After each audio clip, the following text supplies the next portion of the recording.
Я заявляем официально самые горячие точки Украины. Ribuan tentara dan relawan dari Chechnya ikut ambil bagian dalam invasi yang dilakukan Rusia terhadap Ukraina. Sebanyak 12.000 tentara Chechnya berkumpul dan meneriakkan takbir di alun-alun ibu kota regional Grozny sebelum berangkat ke Ukraina membantu pasukan Rusia. Lalu, siapakah Republik Chechnya, negara mayoritas Muslim yang menjadi sekutu Rusia?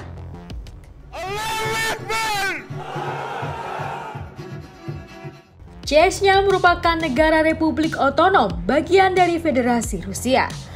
Rusia mengklaim Chechnya sebagai bagian dari negaranya setelah berhasil menginvasi wilayah Kaukasus pada abad ke-18.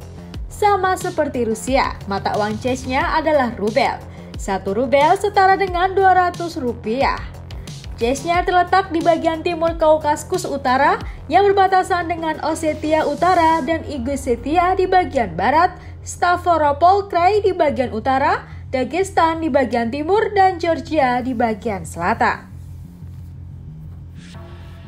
Luas negara Chechnya sendiri sekitar 17.300 km persegi atau sedikit luas dari Provinsi Sulawesi Barat.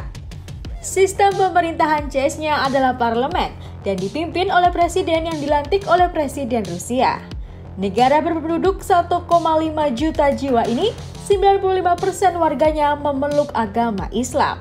Maka tidak heran jika kita bisa dengan mudah menemukan bangunan bernuansa Islam seperti masjid dan kegiatan lainnya. Bahkan masjid terbesar di Eropa terdapat di Chechnya. Pada 23 Agustus 2019 lalu, otoritas Rusia meresmikan masjid yang diklaim sebagai masjid terbesar dan terindah di Eropa. Masjid yang mampu menampung 70.000 jemaah ini diberi nama Prophet Muhammad Mosque, yang sekarang lebih dikenal sebagai Masjid Ahmad Kadyrov. Karena dihuni mayoritas Muslim yang memegang teguh hukum dan tradisi Islam, maka di Chechnya Anda tidak akan menemukan minuman beralkohol dan rokok, baik di restoran maupun hotel mewah.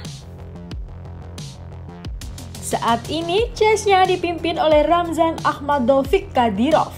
Pria 45 tahun ini ditunjuk sebagai Presiden Chechnya pada tahun 2007 saat masih berusia 31 tahun dan dikenal sebagai seorang Muslim yang taat. Selain seorang hafiz Quran, Kadyrov diketahui selalu memilih berada di shaf ketiga saat ibadah sholat Jumat sebagai bentuk hormatnya kepada para habib dan ulama yang mengisi shaf pertama dan kedua. Sebagai presiden yang taat dengan ajaran Islam, Kadyrov meminta seluruh tentaranya untuk tidak pernah meninggalkan sholat. Hal tersebut terbukti dari viralnya video tentara Chechnya yang sedang sholat sebelum melakukan invasi ke Ukraina di media sosial. Kadyrov juga adalah sosok yang tegas dan menentang segala bentuk faham radikalisme. Bahkan separatis ISIS pernah menghargai kepala Kadyrov sebesar 5 juta dolar Amerika Serikat atau 71 miliar rupiah karena menentang mereka.